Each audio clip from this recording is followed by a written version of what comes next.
で今日は、ここの種苗の横の木ですね。これ、もう枯れてる木とかあるんですよ。危ないので切り倒していきたいと思います。よし、じゃあ怪我なくやっていきましょうか。で、結構でかいんで、切れると思うんですよね。いつもよりかは多分大丈夫じゃないかなと。頑張っていきましょう。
きれいに切りました。でちょっとここが引っかかってるんで、奥から切って倒していきたいと思います。ここ切ると危ないんで奥行きましょうか。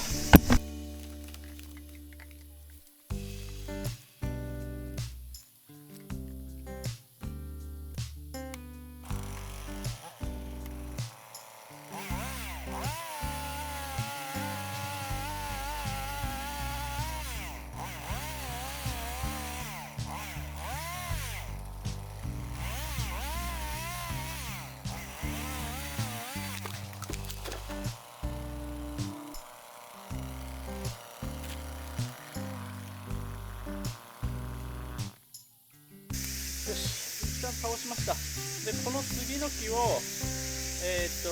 廃墟にちょっと使えるところを使っていきましょうかね。長さ測ってその長さでこう切っていきたいと思います。で、まだあっちの廃墟の近くの木が倒れたままなんで、それを切っていきましょうか。ここはちょっと長さを測るんで、また次の動画でやりたいと思います。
ほら、腰が痛い。ち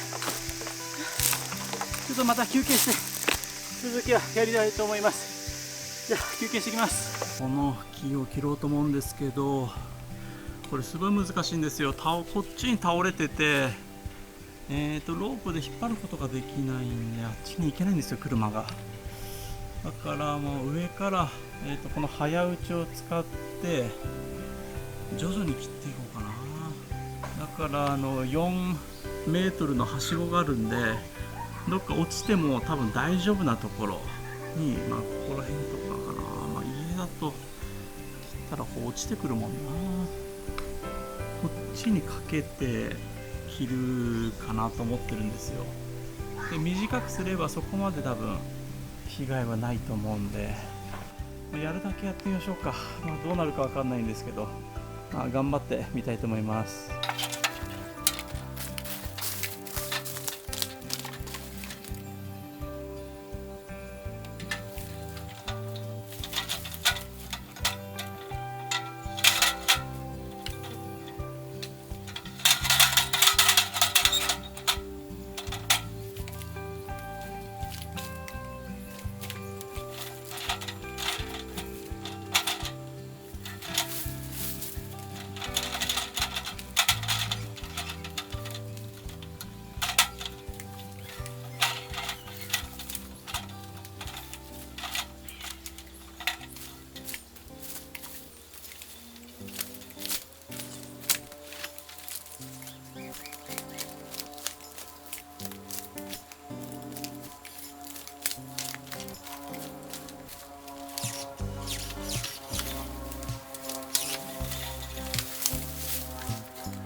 やっぱりあっちに倒すしかないですね。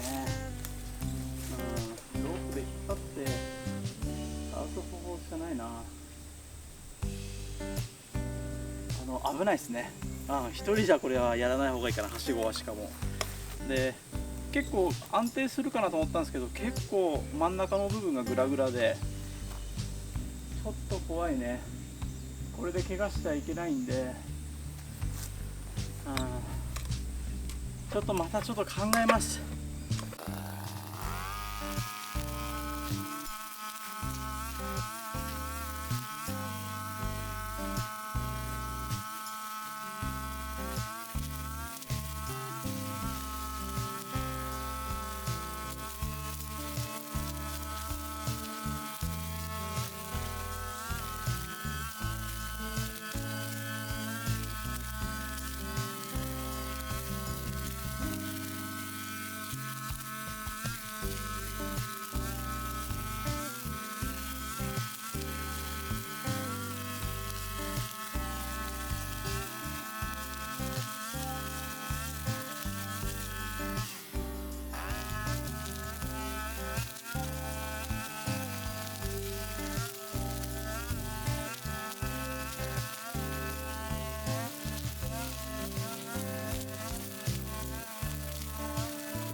はい、お疲れ様でした。いやー、気になりましたね。やっぱり、廃墟のとこをずーっとしてたんで、いろんなところの草が伸びてます。まだこの上のご神木のところは草がいっぱい生えてるんで、その辺とかも切っていきたいと思います。あと竹やぶもまだ草があるんだよな。なんか一つのことをこう集中してやると違うとこが大変なことになってますね。まあここはですね、よく通る道路なんで常にやっぱ綺麗にしておきたいんですよ。でもうすぐ盆だしね。よし、ということで今日はこれで終わります。ではまた明日の動画でお会いしましょう。バイバイ。